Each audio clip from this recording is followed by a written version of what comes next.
Hi everyone, my name is Whitney Stonecker and I'm the Education and Public Programs Manager for the Cleveland History Center. Today I'm back bringing you another video on the history of crime in Cleveland. Today we'll be talking about a lady by the name of Velma West, also known as the Modern Murderess. Velma West was born Velma Van Wert in Cleveland in 1906. And coming of age in the 1920s, Velma was every bit the image of the modern young flapper. She absolutely loved the Cleveland nightlife and everything that came along with it. But unfortunately for her, those days were somewhat numbered. In 1926, she met and married Edward West and moved out to Perry, Ohio to be with him in his home. Now, Perry, Ohio was about 25 miles away from Cleveland, but to Velma, it might as well have been the other side of the world.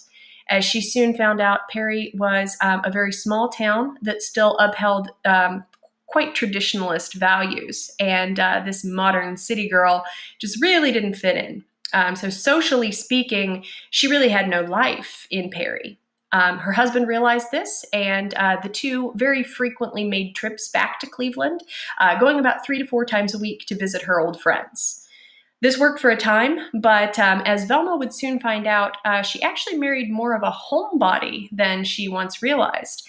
Increasingly, Edward sort of pushed back on her ideas of going to Cleveland and going out and socializing, to the point that the couple would have pretty frequent arguments about it. This all came to a head on December 6th of 1927. That night, the two were getting ready to go to a bridge party that they had been invited to earlier that week. When they were initially invited, according to Velma, Edward had agreed to go. But that night, he balked, not only saying that Velma wasn't allowed to go to the party, but saying that he wouldn't have her hanging around those sorts of people anymore. Obviously, a pretty big argument ensued, and it ended in Edward striking Velma. To this, she said she just saw red and said flat out, I'm gone, I'm leaving, and I'm never coming back. According to Velma, it was at this point that Edward said, "If you leave, I will kill you." Fearing for her life, she picked up a claw hammer that just happened to be handy at the time and started striking him with it, according to her, in self-defense. She struck him a few times. He fell. She thought that he was unconscious. Not wanting him to come after her, she bound his hands and his feet, covered him with a blanket, and proceeded to change out of her clothes and go to the party anyway. She partied all night in Cleveland, stayed with her parents, and actually went Christmas shopping with her mother the next morning, never letting on that anything at all was wrong. When she returned to her parents' house the next afternoon, the police were waiting for her, but they were initially just waiting to tell her that something had happened to her husband. At the time, they had no idea that she could have been capable of doing that to him. A few hours later, when she was taken into the station for questioning, she finally broke down and admitted what she had done. When the newspapers picked up on this, it became sort of a sensation. Velma was, as I mentioned, very much a modern young woman. She was very beautiful, dressed in very stylish, new clothes, and just was quite enigmatic. People were very fascinated with her because it seemed just completely incongruent that a woman like this could have committed such a heinous crime.